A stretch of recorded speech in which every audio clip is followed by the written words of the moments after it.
Obviously, a convincing win, really good overall performance by our guys to win a series in the opening weekend of the Big 12. And, you know, it's a big component when you're trying to build a resume to play really well in conference. That's the first question that comes up when people look at your body of work. So it was great to start with a series win. It's all predicated off a good starting pitching, and Michael was outstanding today. Allowed us to build a lead. He did a good job during those long offensive innings, staying fresh and keeping his body moving. That's a big challenge when you have those innings that go over 20 minutes when you're at the plate for a starting pitcher. So he did a great job with that. And again, you look at his stat line: 0 walks. That's always going to give you a chance to beat somebody. And he was awesome today and convincing, after those big innings to go out and get a shutdown inning and keep that momentum in our dugout. So I thought we did a really good job offensively. 1 through 9, you got to be super disciplined with the wind conditions the way they were, blowing in and slightly out to right. So you got to be super focused on staying on top of the baseball. And I thought Coach Waits gave our guys a really good offensive game plan today, and our guys executed it very well. So good team win. Look forward to playing better tomorrow. I want to ask about AJ. Of course, Maximus Martin just earned so many headlines with his start.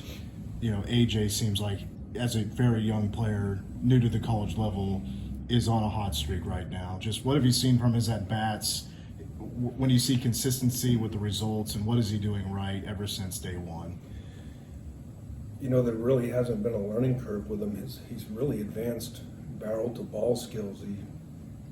I can't remember the last time he had a poor at-bat. Every at-bat's a quality at-bat right now, it seems. So he's always given himself a chance to be productive with hits or outs, and his outs have been productive. He had 3 RBIs last night. He's 3 hits today, and he's hitting everything too. He's pretty tough to pitch to right now because his hand-eye coordination is outstanding, especially for such a big kid. But he's usually you see some transition time and the learning curve with freshmen at the power forward level. I haven't seen it with AJ, and he's seen some of the best pitching in the country. Other offensive player I want to ask is about Max.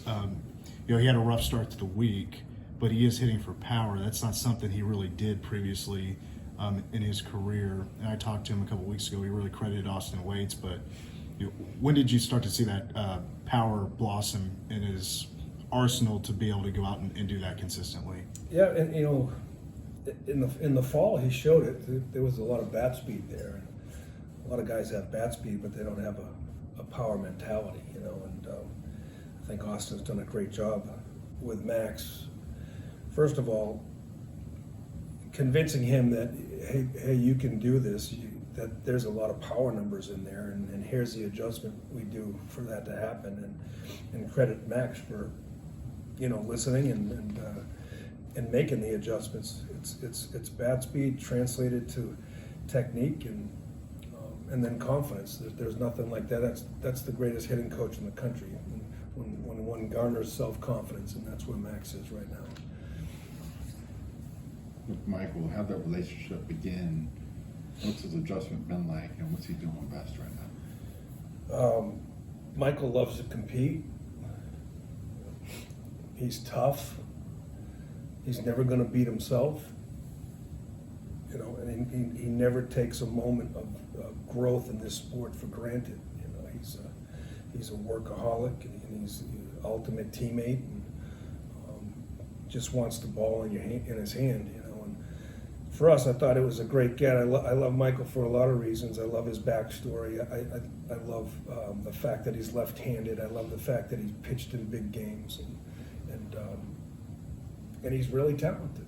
So when you get a high character kid from the left side, who loves to compete, those are always win-wins. And he's just he's just a pleasure to be around, and he's always got a smile on his face, and his teammates love him. You mentioned backstory. What is his backstory? What makes it so compelling?